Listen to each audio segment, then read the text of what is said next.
I welcome to all of you to my Learning Zone channel.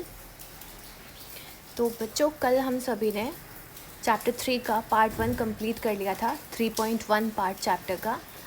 तो जिसमें कि हमने पढ़ा था कि चुनावों की ज़रूरत हमारे देश में क्यों पड़ती है, लोकतांत्रिक देशों में चुनावों की आवश्यकता क्या है, क्या बिना चुनावों के भी प्रतिनिधि का चुनाव किया जा सकता है, राजनीतिक प्रतिद्वंद्विता क्या है। तो ये सारी चीज़ें कल हमने कवर कर ली थी। आज हम इसका 3.2 पार्ट करने जा रहे हैं, चुनाव की हमारी प्रणाली क्या है। क्या हमारे देश में होने वाले चुनाव लोकतांत्रिक हैं?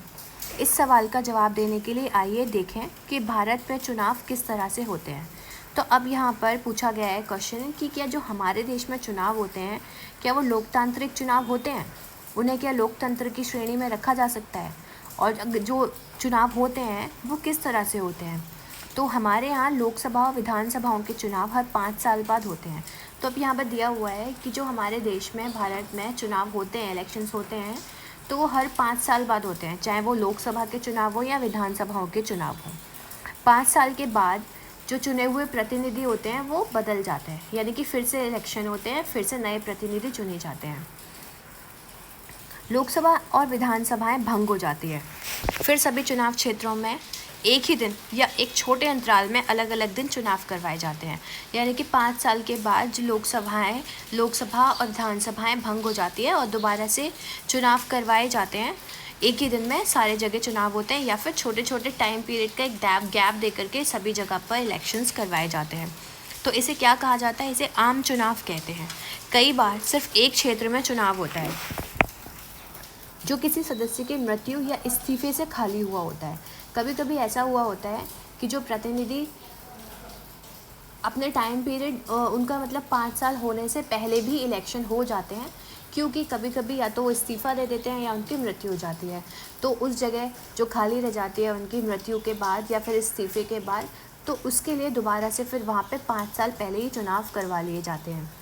इसे उपचुनाव कहा जाता है। तो इसे क्या कहा जाता है? इसे उपचुनाव कहा जाता है। तो हमने यहाँ पर आम चुनाव और उपचुनाव की डेफिनेशन देखी। इस अध्याय में हम आम चुनाव पर ही ध्यान केंद्रित करेंगे। तो इस चुनाव में इस चैप्टर में जो हम पढ़ने जा रहे हैं वो हम आम चुनावों के बारे में पढ़ेंगे। चुनाव क्षेत्र, आपने पढ़ा है कि हरियाणा के लोगों ने 90 विधायकों को चुनाव किया। संभव है आपने सोचा होगा कि उन्होंने ऐसा किया होगा, कैसे किया होगा? क्या हरियाणा का हर व्यक्ति सभी 90 विधायकों के लिए वोट देता है? तो अब यहाँ पे लिखा हुआ है कि 90 विधायकों का चुनाव किया गया। संभव है आपने सोचा होगा कि मतलब ऐसा हुआ क्यों? क्या वहाँ के जो सभी जो लोग हैं उन्होंने 90 विधायकों को ही वोट दिए? शायद आपको भी मालूम कि यहाँ पे कुछ मैप दिए हुए हैं, कर्नाटका का मैप दिया हुआ है और यहाँ पे गुलबर्गा दिया हुआ है, और ये लेफ़्ट साइड में गुलबर्गा का पूरा मैप दिया हुआ है। तो अब यहाँ पे दिए हुए हैं कि यहाँ पे कितने ज़िले हैं। गुलबर्गा लोकसभा निर्वाचन क्षेत्र की सीमा और गुलबर्गा, यानी कि जिसे कलाबुर्गी भी कहा जाता था, ज़िले की सीमा में अंतर क्यों है? अपने लोकसभा निर्वाचन क्षेत्र का ऐसा ही नक्शा बनाइए। गुलबर्गा लोकसभा निर्वाचन क्षेत्र में विधानसभा के कितने क्षेत्र हैं? क्या आपको लोकसभा क्षेत्र में भी विधानसभा की इतनी ही सीटें हैं? तो यहाँ पे कुछ बच्चों की एक जनरल इन्फॉर्मेशन के लिए, आईक्यू के लिए कुछ क्वेश्चन यहाँ पे पूछे गए हैं। हम आगे बढ़ते हैं। तो हम कहाँ थे? शायद आपको भी मालूम होगा कि ऐसा नहीं होता। अपने देश में हम क्षेत्र विशेष पर आधारित प्रतिनिधित्व की प्रणाली से काम करते हैं। चुनाव के उद्देश्य से देश को अनेक क्षेत्रों में बांट दिया गया है।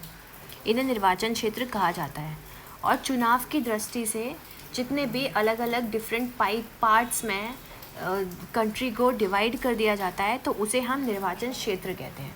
यानी कि कोई एक प्रतिनिधि किस क्षेत्र से खड़ा हो रहा है इलेक्शंस के लिए, वो उसका निर्वाचन क्षेत्र होगा। एक क्षेत्र में रहने वाले मतदाता अपने एक प्रतिनिधि का चुनाव करते हैं। लोकसभा चुनाव के लिए देश को 543 निर्वाचन क्षेत्रों में बांटा गया है। ये एक इम्पॉर्टेंट पॉइंट है जो अभी नहीं तो मतलब कभी भी एग्ज़ाम में ये पूछ ही लेते हैं। आप आगे भी कंपटीशन कोई भी क्रैक करेंगे, कोई भी कॉम्पिटिटिव एग्ज़ाम्स देंगे, तो उसमें पूछ लिया जाएगा कि देश में कुल कितने लोकसभा निर्वाचन क्षेत्रों में बांटा गया है देश को। तो 543 में बांटा गया है। हर क्षेत्र से चुने गए प्रतिनिधियों को संसद सदस्य कहते हैं। और जो जितने भी निर्वाचन क्षेत्र होते हैं उनसे जो प्रतिनिधि चुने जाते हैं उन्हें संसद कहते हैं, संसद सदस्य कहते हैं, यानी कि मेंबर ऑफ पार्लियामेंट, एमपीज कहते हैं। लोकतांत्रिक चुनाव की एक विशेषता है, हर वोट का बराबर मूल्य होता है। यह हमने पहले भी लास्ट 2 चैप्टर्स में पढ़ा है कि लोकतंत्र की एक विशेषता ये भी होती है कि यहाँ पे जितने भी वोट दिए जाते हैं, चाहे वो कोई भी वोट दे रहा हो, किसी भी जाति का हो, किसी भी धर्म का हो, कितना भी अमीर हो, कितना भी गरीब हो, तो यहाँ पे ऐसा नहीं है कि पर्टिकुलरली किसी वोट के इम्पोर्टेंस दी जाएगी, सबके वोट बराबर हैं। इसलिए हमारे संविधान में यह व्यवस्था है कि हर चुनाव क्षेत्र में मतदाताओं की संख्या काफ़ी हद तक एक समान हो। तो इसलिए ये संविधान में व्यवस्था की गई है कि चुनाव क्षेत्र में मतदाताओं की संख्या समान हो। ऐसा नहीं है कि किसी चुनाव क्षेत्र में मतदाता बहुत ही कम है और किसी में बहुत ज़्यादा हैं, तो सब में बराबर होने चाहिए। इसी प्रकार प्रत्येक राज्य को उसकी विधानसभा की सीटों के हिसाब से बांटा गया है और प्रत्येक राज्य को भी, अब देश को बांटा निर्वाचन क्षेत्रों के हिसाब से, अब यहाँ पर राज्यों को बांटा गया है विधानसभा की सीटों के हिसाब से। यानी कि राज्यों में जो चुनाव होते हैं वो विधानसभा के चुनाव होते हैं। इन सीटों से निर्वाचित प्रतिनिधियों को विधायक कहा जाता है। और ये जो विधानसभा सीटों के जो इलेक्शंस होते हैं उनमें जो प्रतिनिधि जीतते हैं, जनता के द्वारा जिताए जाते हैं, उनको विधायक कहा जाता है। और विधायक कौन होते हैं? एमएलए।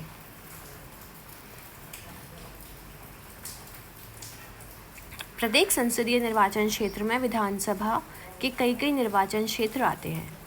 पंचायतों और नगर पालिका के चुनावों में भी यही तरीका अपनाया जाता है और पंचायत और जो नगर पालिका के चुनाव होते हैं उनमें भी यही तरीके से चुनाव करवाए जाते हैं जो विधानसभा के और लोकसभा के चुनाव होते हैं। प्रत्येक पंचायत को कई वार्डों में बांट दिया जाता है। अब विधायिका से भी छोटे कौन से होते हैं, प्रत्येक पंचायत को किस तरीके से बांटा जा सकता है? प्रत्येक पंचायत को वार्डों में बांट दिया जाता है जो छोटे छोटे निर्वाचन क्षेत्र होते हैं। प्रत्येक वार्ड से पंचायत या नगर पालिका के लिए एक सदस्य का चुनाव होता है। कई बार निर्वाचन क्षेत्रों को सीट भी कहा जाता है क्योंकि हर क्षेत्र संसद या विधानसभा की एक सीट का प्रतिनिधित्व करता है। इसलिए हम जब कहते हैं कि लोक दल ने हरियाणा की 60 सीटें जीती, तो इसका मतलब ये है कि विधानसभा के 60 निर्वाचन क्षेत्रों से लोक दल के 60 लोग जीतकर राज्य विधानसभा में पहुँचे। तो अब इसमें ऐसा कुछ टफ नहीं है जो कि मैं एक्सप्लेन करूं। इसमें यही बताया गया है कि जितने भी जो सीट होती है उसको सीट इसलिए कहा जाता है कि उसमें उतने निर्वाचन क्षेत्र हैं और उतने प्रतिनिधि जीते हैं। 60 सीटें हैं तो 60 सीटों पे यानी कि कितने निर्वाचन क्षेत्रों से कितने प्रतिनिधि खड़े हुए हैं और कितने सीटों पर वो प्रतिनिधि, मतलब कितनी जगह उन लोगों ने हासिल की है। आरक्षित निर्वाचन क्षेत्र। हमारा संविधान प्रत्येक नागरिक को अपना प्रतिनिधि चुनने और जनप्रतिनिधि के तौर पर चुने जाने का अधिकार देता है, लेकिन हमारे संविधान निर्माताओं को चिंता थी कि संभव है कि खुले चुनावी मुकाबले में कुछ कमज़ोर समूहों के लोग लोकसभा और विधानसभाओं में पहुंच नहीं पाएंगे। वैसे तो हमारे देश में लोकतंत्रात्मक व्यवस्था में प्रत्येक जो व्यक्ति होते हैं उनको चुनाव देने का अधिकार होता है, साथ में खड़े होने का भी अधिकार होता है, चुनाव लड़ने का भी अधिकार होता है। लेकिन जो संविधान निर्माता थे उनको इस बात की हमेशा से आशंका थी कि ऐसा हो सकता है कि जो कमज़ोर जो समूह हैं उनके जो लोग हैं वो लोकसभा विधानसभाओं में पहुंच नहीं पाएंगे। संभव है कि चुनाव लड़ने और जीतने लायक ज़रूरी संसाधन, शिक्षा और संपर्क उनके पास हो ही ना, क्योंकि चुनाव इस तरह से नहीं होता है कि जैसे कि क्लास में किसी बच्चे ने हैंड रेस कर दिया और टीचर ने उसे खड़ा कर दिया। चुनावों के लिए एक बहुत लंबा प्रोसेस होता है, बहुत सारे रिसोर्सेज चाहिए होते हैं, बहुत सारे लोगों का साथ चाहिए होता है, रुपए चाहिए होते हैं, साथ में उस जो हम काम करने जा रहे हैं या फिर जीतने के बाद जो काम किया जाएगा उससे रिलेटेड हमें नॉलेज होनी चाहिए, शिक्षा होनी चाहिए, उनके उतने संपर्क होने चाहिए, यानी कि रिलेशन होने चाहिए उनके।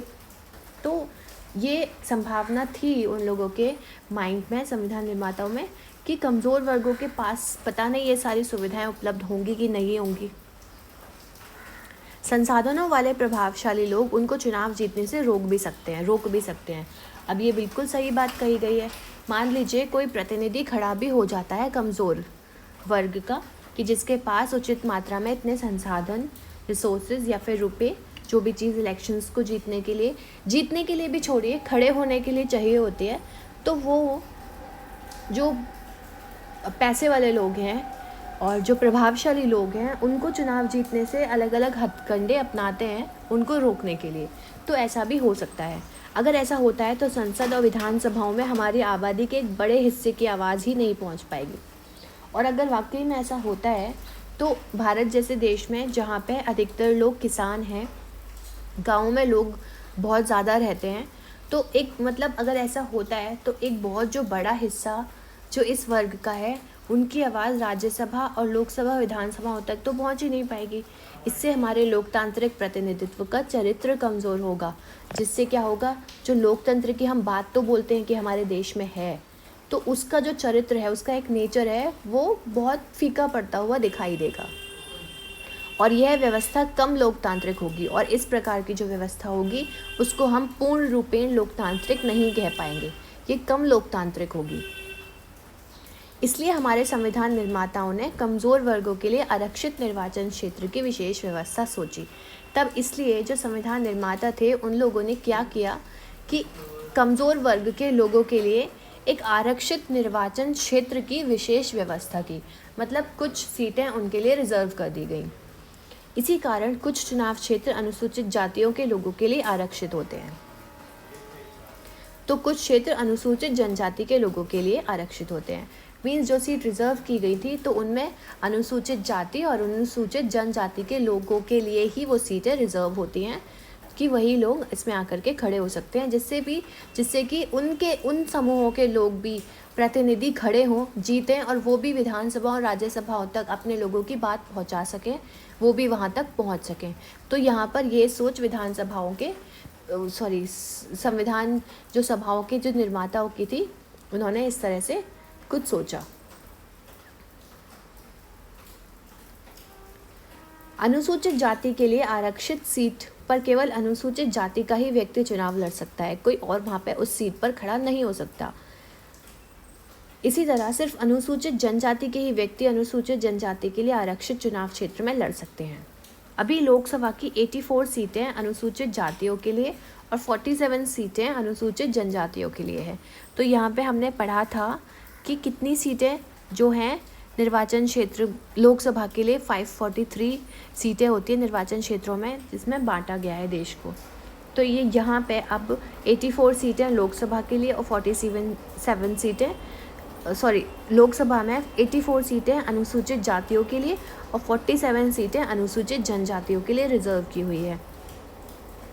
26 जनवरी 2019 की स्थिति, ये सीटें पूरी आबादी में इन समूहों के हिस्से के अनुपात में हैं। इस प्रकार अनुसूचित जातियों और जनजातियों के लिए आरक्षित सीटें किसी अन्य समूहों के उचित हिस्से में से कुछ नहीं लेती। कमज़ोर समूहों के लिए आरक्षण की यह व्यवस्था बाद में जिला और स्थानीय स्तर पर भी लागू की गई।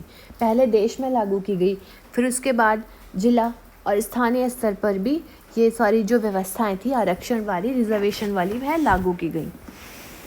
अनेक राज्यों में जब ग्रामीण यानी कि पंचायतें और शहरी यानी कि नगर पालिका और नगर निगम स्थानीय निकायों में भी अन्य पिछड़े वर्गों के लिए भी आरक्षण लागू हो गया है।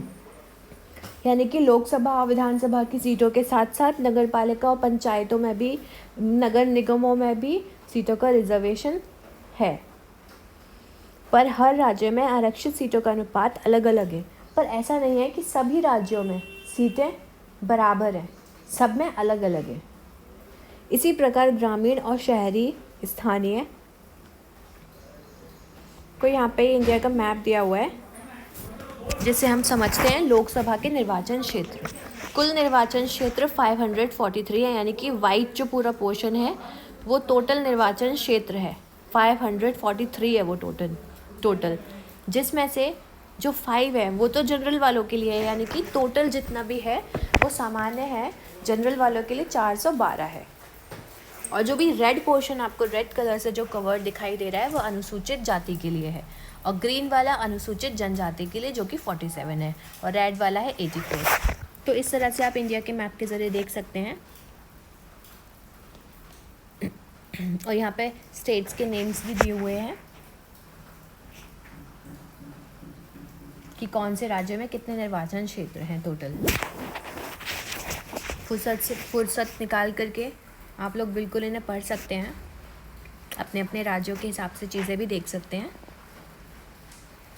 और यहाँ पे कुछ क्वेश्चंस भी पूछे हुए हैं कि आपके राज्य और इसके 2 पड़ोसी राज्यों में लोकसभा निर्वाचन क्षेत्रों की संख्याएं कितनी हैं, लोकसभा के 30 से ज़्यादा निर्वाचन क्षेत्र किन राज्यों में हैं, निर्वाचन क्षेत्रों की संख्या कितनी ज़्यादा क्यों है।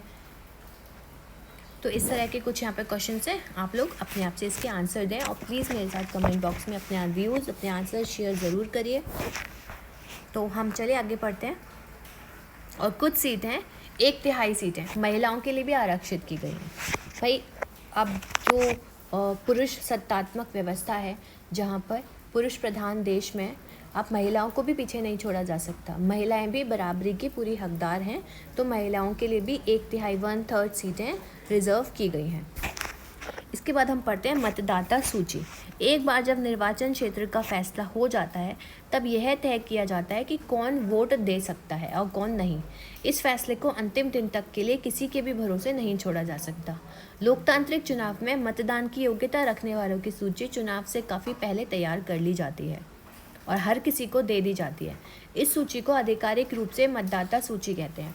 अब आपने देखा होगा इलेक्शंस के कुछ टाइम पहले आप एक पूरी मतदाता सूची आती है कि किस किस मोहल्ले से, किस किस एरिया से, कॉलोनी से कौन कौन से ऐसे लोग हैं जिनके पास मतदान वोटर कार्ड है, कौन कौन वोट दे सकते हैं।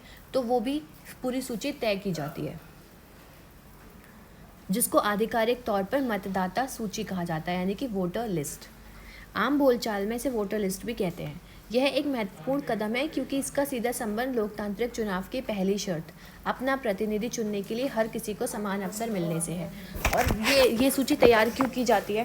क्योंकि भारत जैसे देश में और जो भी लोकतांत्रिक देश होते हैं उसमें हर एक व्यक्ति को अपना प्रतिनिधि, अपना मतदाता चुनने का अधिकार होता है।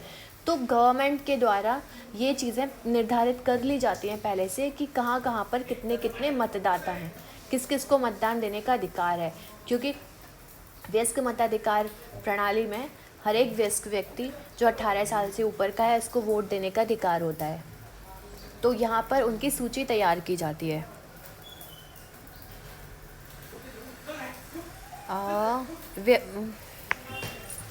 पहले हमने सार्वभौम वयस्क मताधिकार के बारे में पढ़ा था। ये वही बात है जो मैंने आप लोगों को बताई अभी कि 18 और उससे ऊपर के सभी व्यक्तियों को वोट देने का अधिकार है, क्योंकि वो वयस्क की श्रेणी में आ जाते हैं। व्यवहार में इसका मतलब है कि हर किसी को मत देने का अधिकार होना चाहिए और हर एक का मत समान मोल का होना चाहिए, यानी कि सबके वोट्स की बराबर इम्पोर्टेंस है। किसी का वोट ज़्यादा इम्पोर्टेंट है और किसी का कम इम्पोर्टेंट है, ऐसा बिल्कुल भी नहीं है। जब तक ठोस कारण ना हो किसी को मताधिकार से वंचित नहीं किया जाना चाहिए। और मतलब किसी के पास अगर बहुत ही सॉलिड रीज़न नहीं है कि हम वोट नहीं दे सकते हैं, तो हर एक को वोट देने का अधिकार होना चाहिए। अलग अलग नागरिक अनेक मामलों में एक दूसरे से भिन्न होते हैं। कोई अमीर है, कोई गरीब है, कोई बहुत पढ़ा लिखा है तो कोई कम या एकदम अशिक्षित है, कोई बहुत दयालु है तो कोई नहीं है, पर हर कोई इंसान तो है और अपनी ज़रूरतों और विचारों के अनुरूप समाज में योगदान करता है। इसलिए सभी को प्रभावित करने वाले निर्णयों में सबकी भागीदारी होनी चाहिए। हमारे देश में 18 वर्ष और उससे ऊपर के सभी नागरिक चुनाव में वोट डाल सकते हैं। जैसा कि मैंने आप लोगों को एक्सप्लेन किया, वयस्क मताधिकार में तो 18 वर्ष और उससे अधिक के लोग वयस्क की श्रेणी में आते हैं। तो सभी को मतदान करने का अधिकार है, चाहे वो अमीर हो, गरीब हो, शिक्षित हो, अशिक्षित हो, कमज़ोर हो, भाई बहुत स्ट्रांग हो, पावरफुल हो, प्रभावशाली व्यक्ति हो, सभी को वोट डालने का अधिकार है, जो भी 18 और उससे ऊपर का है। नागरिक की जाति, धर्म, लिंग चाहे जो हो, उसे मत देने का अधिकार है। अपराधियों और दिमागी असंतुलन वाले कुछ लोगों को भी वोट देने के अधिकार से अपराधियों और दिमागी असंतुलन वाले कुछ लोगों को वोट देने के अधिकार से वंचित किया जा सकता है, लेकिन ऐसा सिर्फ बेहद खास स्थितियों में ही होता है। मतलब उन लोगों को ही वंचित किया जा सकता है वोट देने से, लेकिन ऐसा भी हर एक कंडीशन में नहीं है। ऐसा भी कुछ कंडीशन ही होती है ऐसी जिसमें ऐसा होता है। सभी सक्षम मतदाताओं का नाम मतदाता सूची में हो, यह व्यवस्था करना सरकार की जिम्मेदारी होती है। चूँकि हर अगले चुनाव में नए लोग मतदाता बनने की उम्र तक आ जाते हैं, इसलिए हर चुनाव में पूर्व मतदाता सूची को सुधारा जाता है। अब होता ऐसे है कि जब चुनाव हो रहे हैं तो उस समय कोई व्यक्ति ऐसे हो सकते हैं जो 17 की उम्र के हैं, तो वो लोग मतदान नहीं कर सकते, लेकिन अगली सूची तैयार होने पर, अगले इलेक्शन आने पर वो लोग भी 18 के हो जाएंगे। तो अब ऐसा नहीं किया जा सकता कि जो एक बार सूची बन गई वो बनती रहे, तो हर बार इस सूची में सुधार किया जाता है, क्योंकि नए भी कुछ लोग ऐड हो जाते हैं। कुछ लोग ऐसे भी होते हैं जो काफ़ी बुजुर्ग होते हैं, या फिर बीमारी के कारण या एक्सीडेंट के कारण उनकी मृत्यु भी हो जाती है, तो हर बार नई सूची तैयार की जाती है। जो लोग जिस इलाके से, कुछ लोग ऐसे होते हैं जो इलाकों को छोड़ करके चले जाते हैं, कहीं पर और शिफ्ट हो जाते हैं और मूव कर जाते हैं, या फिर जिनकी मौत हो जाती है, उनके नाम इस सूची से काट दिए जाते हैं। हर 5 वर्ष में मतदाता सूची का पूर्ण नवीनीकरण किया जाता है।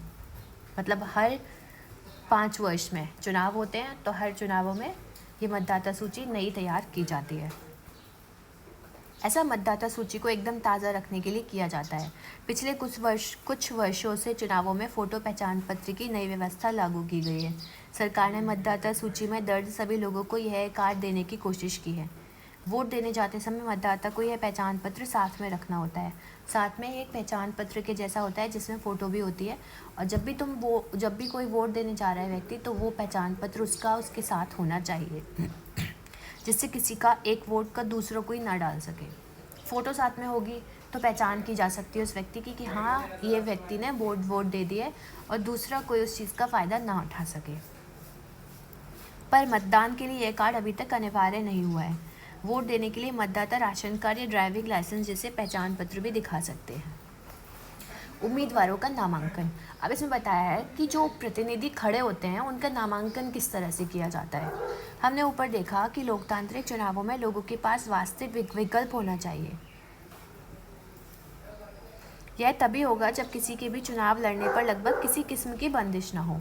अब इसमें बताया गया है कि किसी के भी पास चुनाव लड़ने का अधिकार होता है, और अधिकार को इस्तेमाल कब कर सकता है व्यक्ति, जब पर उस पर कोई बाउंडेशंस ना हो, उस पर किसी भी किस्म की बंदिशें ना लगाई गई हों।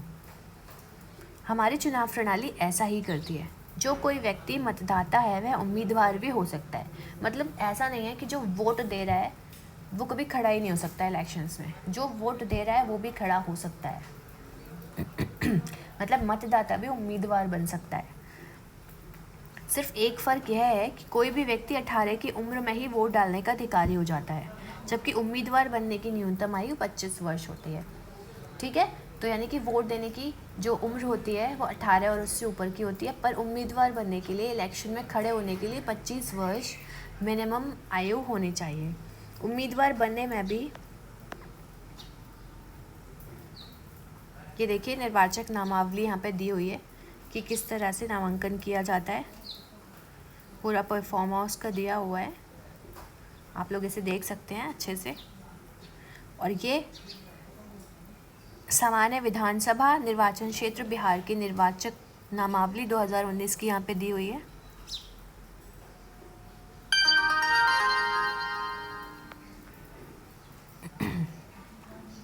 अपराधियों वगैरह पर रोक है, लेकिन यह पाबंदी भी बहुत ही कम मामलों में लागू होती है।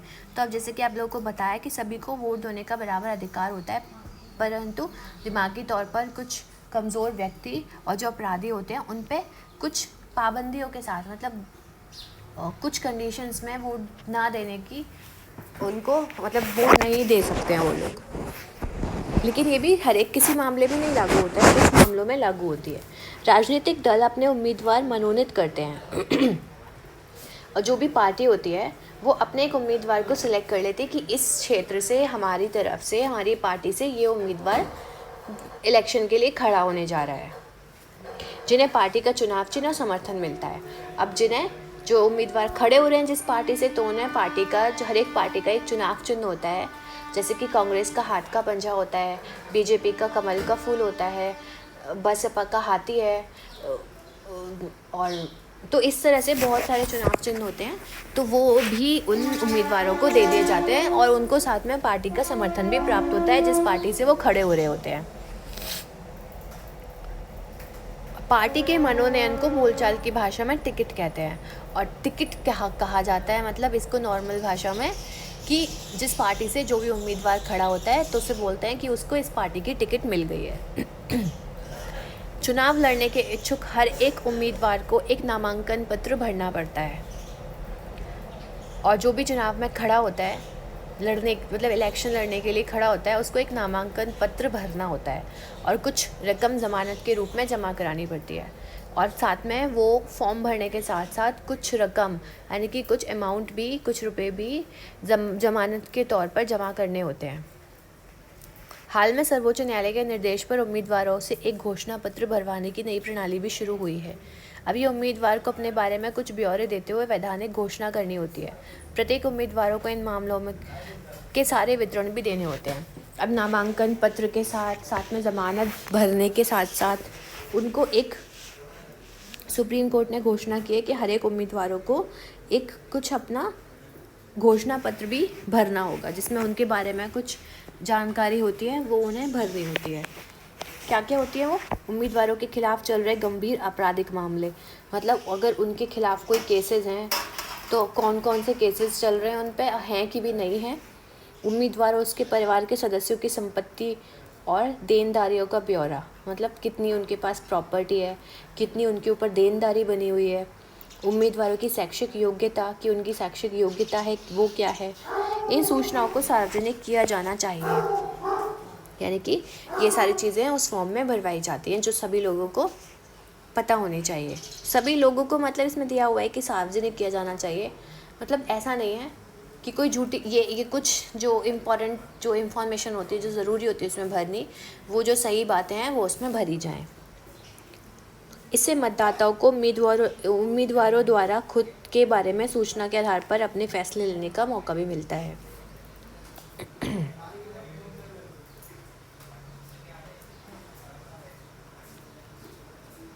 अब यहाँ पे उम्मीदवारों की शैक्षिक योग्यता के बारे में यहाँ पे पूरा दिया हुआ है। जब देश की सभी नौकरियों के लिए किसी न किसी किस्म की शैक्षिक योग्यता ज़रूरी है, तो विधायक और सांसद महत्वपूर्ण पदों के चुनाव के लिए किसी किस्म की शैक्षिक योग्यता क्यों नहीं। अब बताया कि जब कोई भी व्यक्ति नौकरी ढूंढता है तो उसके लिए जब एक निश्चित कर रखी है कि इतनी एलिजिबिलिटी, इतनी क्वालिफिकेशन उसके पास होनी चाहिए, तो एमपी और एमएलए जैसे इम्पोर्टेंट जो एक पद होते हैं भारत के, उनके लिए शैक्षिक निर्धारित क्यों नहीं की जाए। तो सभी तरह के काम सिर्फ शैक्षिक योग्यता के आधार पर नहीं होते। जैसे भारतीय क्रिकेट टीम में चुनाव के लिए डिग्री की नहीं, अच्छा क्रिकेटर खेलने की योग्यता है क्रिकेट खेलने की योग्यता। तो अब जैसे कि कुछ काम ऐसे होते हैं जहाँ पे डिग्री की ज़रूरत नहीं होती, जैसे कि कोई स्पोर्ट्समैन बनना चाहता है, किसी भी फील्ड में जाना चाहता है, गेम्स में, स्पोर्ट्स में जाना चाहता है, वहाँ उसके लिए डिग्री की ज़रूरत नहीं है। और इसी प्रकार विधायक और सांसद की सबसे बड़ी योग्यता यह है कि वो अपने क्षेत्र के लोगों की समस्याओं को समझे। तो इसलिए उन लोगों के लिए सबसे ज़रूरी बात जो होती है एमएलए और एमपीज़ की, उनको सबसे ज़्यादा ज़रूरी बात उनके लिए ये होनी चाहिए कि वो अपने निर्वाचन क्षेत्र के लोगों की जो परेशानियां हैं, उनके बारे में क्या कमी है, वहाँ पे क्या सुधार किए जाने चाहिए, उन चीज़ों को वो जानें लोगों की समस्याओं को समझें, उनकी चिंताओं को समझें, उनके हितों का, उनकी जो ज़रूरतें हैं उनका प्रतिनिधित्व करें। वे यह काम कर रहे हैं या नहीं, इसकी परीक्षा उनके लाखों वोटर 5 साल तक रोज़ लेते हैं, और हर 5 साल बाद में इलेक्शन होते हैं, और जब वो एक बार चुनाव जीत जाते हैं तो इस चीज़ की उनकी हर बार परीक्षा चलती रहती है कि वो जनता के उम्मीदवारों पर खरे उतर रहे हैं या नहीं। अगर वो खरे उतरते हैं तो बहुत अच्छी बात है, जनता के हाथों में इतनी पावर होती है कि वो दोबारा उन्हें जितवा सकते हैं। अगर वो ऐसा नहीं कर पाते हैं, वो ऐसा करने में सफल नहीं होते हैं, तो अगले चुनावों में जनता उन्हें बदल भी सकती है। अगर शिक्षा या डिग्री की प्रासंगिकता हो भी तो यह जिम्मा लोगों पर छोड़ देना चाहिए कि वे शैक्षिक योग्यता का कितना महत्व देते हैं। हमारे देश में शैक्षिक योग्यता की शर्त लगाना एक अन्य कारणों से भी लोकतंत्र की मूल भावना के खिलाफ होगा। मतलब शैक्षिक योग्यता मतलब क्राइटेरिया फिक्स कर देना, ये लोकतंत्र के हिसाब से भी ठीक नहीं होगा। यहाँ पे दिया हुआ है इसका मतलब होगा कि देश के अधिकांश लोगों को चुनाव लड़ने के मौलिक अधिकार से वंचित करना, क्योंकि देश में बहुत सारे ऐसे लोग हैं जो कि कम पढ़े लिखे हैं। आजकल की तो बात नहीं की जा रही है, क्योंकि आजकल तो सभी अपने बच्चों को पढ़ाने में या खुद पढ़ने में बहुत अच्छे से ध्यान देते हैं, और ऐसा करना भी चाहिए। सबको पढ़ना चाहिए, पढ़ाना चाहिए। लेकिन इस बारे में इसमें जो दिया हुआ है कि बहुत सारे जो हमारे देश की जो जनसंख्या है वो अशिक्षित है, और अगर कोई शैक्षिक योग्यता निर्धारित कर दी जाए तो फिर तो बहुत सारे लोगों को चुनाव लड़ने से लोग वंचित ही रह जाएंगे। तो ये तो लोकतंत्र नहीं कहा जा सकता। जैसे यदि उम्मीदवारों के लिए BA, BCom या BSc की स्नातक डिग्री को भी अनिवार्य किया गया तो 90% से ज़्यादा नागरिक चुनाव लड़ने के अयोग्य हो जाएंगे। यानी कि अगर मान लीजिए मिनिमम योग्यता BA, BCom या BSc भी निर्धारित कर दी, ज़्यादा नहीं, ग्रेजुएशन ही कर दी, तो भी 90% लोग चुनाव नहीं लड़ पाएंगे। तो यहाँ पे हम लोगों को समझ ही आ गया होगा कि किस तरह से चुनाव होते हैं और क्या क्या उसमें ज़रूरतें होती हैं। अब यहाँ पे कुछ विशेषताएं, कुछ सिद्धांत भी दिए हुए हैं चुनाव प्रणाली के। सार्वभौमिक व्यस्क मताधिकार होता है, कमज़ोर वर्गों का प्रतिनिधित्व होता है, खुली राजनीतिक प्रतिद्वंद्विता होती है, एक मत एक मोल। यहाँ पे हम सब कुछ अच्छे से डिटेल में पढ़ चुके हैं। अब पढ़ते हैं हम चुनाव अभियान। चुनावों का मुख्य उद्देश्य लोगों को अपनी पसंद के प्रतिनिधियों, सरकार और नीतियों का चुनाव करने का अवसर देना होता है। इसलिए कौन प्रतिनिधि बेहतर है, कौन पार्टी अच्छी सरकार देगी या अच्छी नीति कौन सी है, इस बारे में स्वतंत्र और खुली चर्चा भी बहुत ज़रूरी होती है। चुनाव अभियान के दौरान यही होता है। हमारे देश में उम्मीदवारों की अंतिम सूची की घोषणा होने और मतदान की तारीख के बीच आमतौर पर 2 सप्ताह का चुनाव प्रचार के लिए किया जाता है। अब जब नामांकन सूची तैयार कर ली जाती है, अंतिम सूची की घोषणा जब हो जाती है कि कौन सी पार्टी से कौन सा उम्मीदवार, किसको किसकी सीट मिली है, कौन खड़े होने जा रहा है, और जब वोट होते हैं तो इसके बीच का जो टाइम पीरियड होता है अप्रॉक्स 2 वीक्स का, तो वो पूरा समय उम्मीदवार अपने चुनाव प्रसार के दौरान लगाते हैं कि हमारी पार्टी की क्या विशेषता है, हमारी क्या विशेषताएं, हम क्या क्या कर सकते हैं अपने समाज के लिए, अपने निर्वाचन क्षेत्र के लिए। तो वो सारा चुनाव प्रसार के टाइम पर ही, चुनाव प्रसार में ही ये सारा टाइम जाता है। इस अवधि में उम्मीदवार मतदाताओं से संपर्क करते हैं। राजनेता चुनावी सभाओं में भाषण देते हैं। उनकी राजनीतिक पार्टियों अपने समर्थकों को सक्रिय करती हैं, यानी कि उनकी पार्टी को जो सपोर्ट कर रहे हैं उनसे मिलते हैं, जाकर के सभी से मिलते हैं और उन्हें सक्रिय करते हैं, मतलब एक्टिव मोड पे लेके आते हैं, भाई जागो, अब तो टाइम आ गया है जागने का, वोट देने का। इसी अवधि में अखबार और टीवी चैनलों पर चुनाव से जुड़ी खबरें और बहसें भी होती रहती हैं, और उस टाइम पे जितने भी न्यूज़ चैनल्स होते हैं मोस्टली सारी यही चीज़ें दिखाई जाती हैं कि यहाँ चुनावी रैली हो रही है, नेताजी यहाँ भाषण दे रहे हैं, इनके पास जा रहे हैं मिलने, इनसे संपर्क कर रहे हैं। आपने देखा ही होगा, ये सब चीज़ें जारी रहती हैं। पर असल में चुनाव अभियान सिर्फ 2 हफ्ते नहीं चलता। राजनीतिक दल चुनाव होने के महीनों पहले से इसकी तैयारियां शुरू कर देते हैं।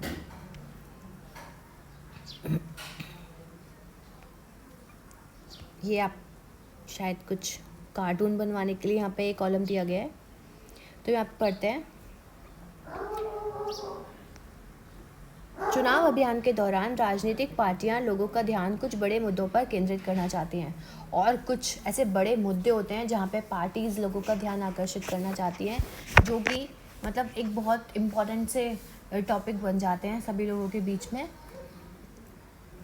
एक सेंटर ऑफ, कहते हैं ना, अट्रैक्शन सा बन जाता है कि ये चीज़ें बहुत इंपॉर्टेंट है, ये हमारे देश में होनी चाहिए, हमारे समाज में होनी चाहिए, जो नहीं है, जो है, क्या बुराई है उसकी, क्या अच्छाई है, जो भी है। तो वो लोग एक टॉपिक ऐसा एक ले करके आ जाते हैं जहाँ पे उन सारे लोगों का ध्यान आकर्षित हो जाता है जो मतदाता होते हैं। वे लोगों को इन मुद्दों पर आकर्षित करते हैं और अपनी पार्टी के पक्ष में वोट देने को कहते हैं। आइए विभिन्न चुनावों में विभिन्न दलों द्वारा उठाए गए कुछ सफल नारों पर गौर करें। इंदिरा गांधी के नेतृत्व वाली कांग्रेस पार्टी ने 1971 के लोकसभा चुनावों में गरीबी हटाओ का नारा दिया था, क्योंकि उस समय गरीबी देश में बहुत ज़्यादा थी।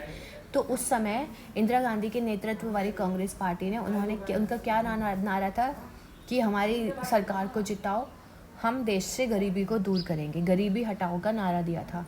पार्टी ने वादा किया था कि वह सरकार की सारी नीतियों में बदलाव करके सबसे पहले देश की गरीबी को दूर करेंगे। 1977 में लोकसभा चुनावों में जयप्रकाश नारायण के नेतृत्व में जनता पार्टी ने नारा दिया, लोकतंत्र बचाओ। पार्टी ने आपातकाल के दौरान हुई जातियों को समाप्त करने और नागरिक आज़ादी को बहाल करने का वादा किया था, क्योंकि उस समय बहुत सारी जातियाँ हो रही थी लोगों के साथ, नागरिकों की आज़ादी जो कि छीन ली गई थी, तो उसको बहाल करने के लिए उन्होंने लोकतंत्र बचाओ एक मेन जो मुद्दा था उसको उन्होंने उठाया था।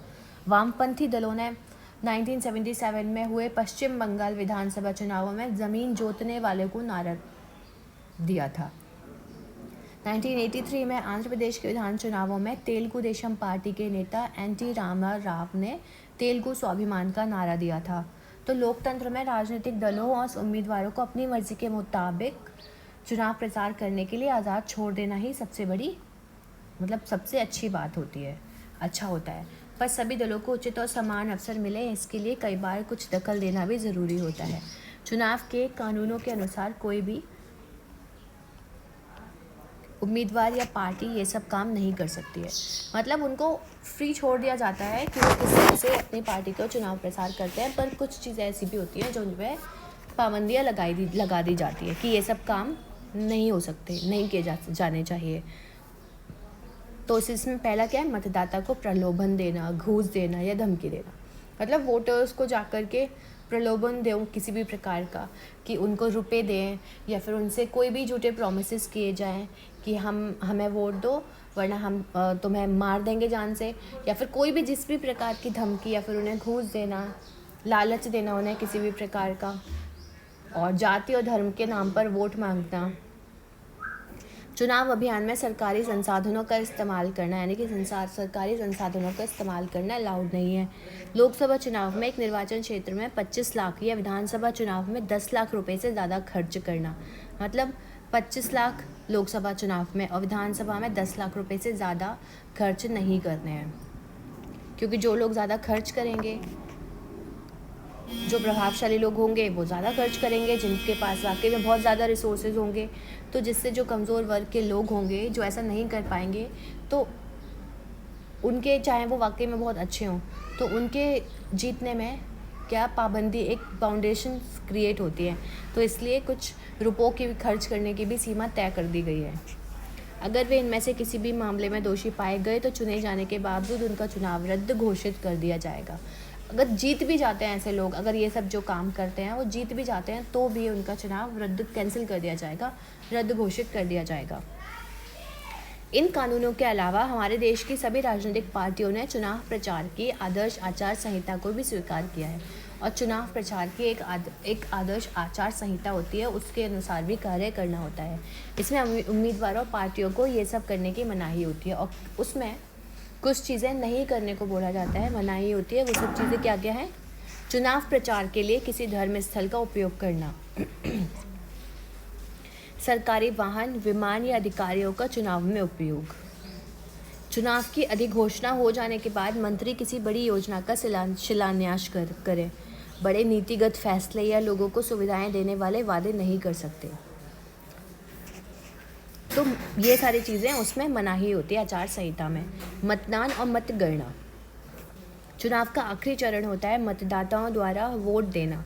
इस दिन को आमतौर पर चुनाव का दिन कहते हैं। मतदाता सूची में नाम वाला हर व्यक्ति अपने इलाके में स्थित मतदान केंद्र पर जाता है, यानी कि उनके इलाके में जो एक मतदान केंद्र कुछ फिक्स कर दिए जाते हैं कि यहाँ पर ही जाकर के वोट दिए जा सकते हैं, तो वहाँ पे व्यक्ति जाता है और अपना वोट देता है। यह अस्थायी तौर पर स्थानीय स्कूल या किसी सरकारी इमारत में बना होता है, और वो मतदान केंद्र कहाँ कहाँ पे बना दिए जाते हैं, या तो वो कोई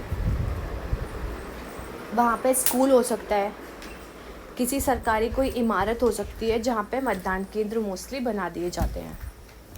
जब मतदाता मतदान केंद्र में जाता है तो चुनाव अधिकारी उसे पहचान कर उसकी उंगली पर एक काला निशान लगा देता है। तो जब वो लोग वोट देने के लिए जाते हैं तो अपना पहचान पत्र जाकर लेके जाते हैं, जिससे जो वहाँ पे मतदान जो अधिकारी होता है उससे वो उसका मिलान करता है, पहचानता है, साथ में वो लोग फिर वोट देते हैं और फिर उनकी उंगली पे एक निशान लगा दिया जाता है। और उसे वोट डालने की अनुमति देते हैं। सभी उम्मीदवारों के एजेंटों को मतदान केंद्र के अंदर बैठने की इजाज़त होती है और कुछ एजेंट्स फिक्स कर दिए जाते हैं जहाँ पे उनको उस रूम के अंदर बैठने की इजाज़त होती है जहाँ पे वोट दिए जा रहे होते हैं, जिससे कि वो देख सके कि चुनाव ठीक ढंग से हो रहा है या फिर नहीं हो रहा है। पहले मतदाता एक मतपत्र पर अलग अलग छपे उम्मीदवारों के नाम और चुनाव चिन्ह में से अपनी पसंद के उम्मीदवार के चुनाव चिन्ह पर मोहर लगाकर अपनी पसंद जाहिर करते थे। तो पहले मतदाता जो वोटर्स होते थे वो क्या करते थे, मतपत्र होता था, एक पेपर होता था, पहले इलेक्ट्रॉनिक मशीन्स नहीं होती थी, तो उस पेपर पर अलग अलग पार्टीज़ के चुनाव चिन्ह होते थे, उनके नाम लिखे होते थे, उस पार्टी से कौन प्रतिनिधि खड़ा हो रहा है वो वहाँ पे मेंशन किया होता था, तो वहाँ पे मोहर लगा देते थे, स्टैम्प मतलब अंगूठे से, तो अपनी पसंद के उम्मीदवार पर मार्क कर देते थे। अब मतदान के लिए इलेक्ट्रॉनिक वोटिंग मशीनों का इस्तेमाल होने लगा है कि मशीनों के ऊपर जो बटन्स बनाए हुए होते हैं कुछ, वहाँ पे उन चुनाव चिन्हों को दर्शाया गया होता है और साथ में उनके उम्मीदवारों के नाम लिखे हुए होते हैं, और जिसको जो भी उम्मीदवार चुनना होता है मतदाता को, वो उसके उस बटन को क्लिक कर देते हैं। तो अब यहाँ पे बताया जा रहा है कि हमारे देश में चुनाव बहुत महंगे हैं, तो कुछ यहाँ पे लिखा हुआ है, आप लोग इसे ज़रूर पढ़ेगा। यहाँ पे गुलबर्गा के लोकसभा निर्वाचन क्षेत्रों के चुनावों का कुछ परिणाम दिया हुआ है। तो अब यहाँ पे दिया हुआ है कि उन मशीनों पे उनके नाम और चुनाव चिन्ह बने होते हैं। निर्दलीय उम्मीदवारों को भी चुनाव अधिकारी का चुनाव चिन्ह देते हैं। चुनाव अधिकारी जो होते हैं वो उन्हें भी चुनाव चिन्ह दे देते हैं जो किसी भी दल से नहीं खड़े होते हैं। मतदाता को जिस उम्मीदवार को वोट देना होता है उसके चुनाव चिन्ह के आगे वे बने बटन को दबाकर भर देते हैं। मतदान हो जाने के बाद सभी वोटिंग मशीनों को सील कर दिया जाता है और फिर एक सेफ जगह पर उन्हें पहुंचा दिया जाता है जिससे कोई चीटिंग ना कर सके। फिर एक तय तारीख पर एक चुनाव क्षेत्र की सभी मशीनों को एक साथ खोला जाता है और मतों की गिनती की जाती है। फिर उन पर गिना जाता है, मशीन्स बताती हैं कि कौन सी पार्टी को कितने वोट मिले हैं, और वहाँ पे सारे एजेंट्स भी मौजूद रहते हैं जिससे मतगणना का काम निष्पक्ष ढंग से हो सकता है। किसी चुनावी क्षेत्र में सबसे ज़्यादा मत पाने वाले उम्मीदवार को विजय घोषित कर दिया जाता है और जिसको सबसे ज़्यादा वोट मिली हुई होती है वो जीत जाता है। आम चुनाव में अमूमन सभी निर्वाचन क्षेत्रों में मतगणना एक ही तारीख पर होती है। मतलब आम चुनाव जो भी होते हैं तो जितनी भी मतगणना यानी कि वोटों की जो काउंटिंग होती है वो सब एक ही टाइम पर, एक ही दिन एक निश्चित कर दिया जाता है, फिक्स कर दिया जाता है, उसी टाइम पर होती है। टीवी चैनल, रेडियो, अखबारों के लिए यह बहुत बड़ा अवसर होता है, वैसे खबरें पूरी विस्तार से देते हैं। कुछ घंटों की गिनती में ही सारे परिणाम मालूम हो जाते हैं क्योंकि अब तो मशीन्स हैं, तो कुछ ही समय में बहुत जल्दी पता चल जाता है कि टोटल कितनी वोट्स किसकी मिली है, कौन जीता है, कौन हारा है, और ये स्पष्ट हो जाता है कि किसकी अगली सरकार बनने जा रही है। तो बच्चों, आप लोगों को अगर मेरा एक्सप्लेनेशन पसंद आया हो तो प्लीज़ इसे लाइक ज़रूर करेगा। यहाँ पे हम पार्ट सेकंड को कंप्लीट कर चुके हैं।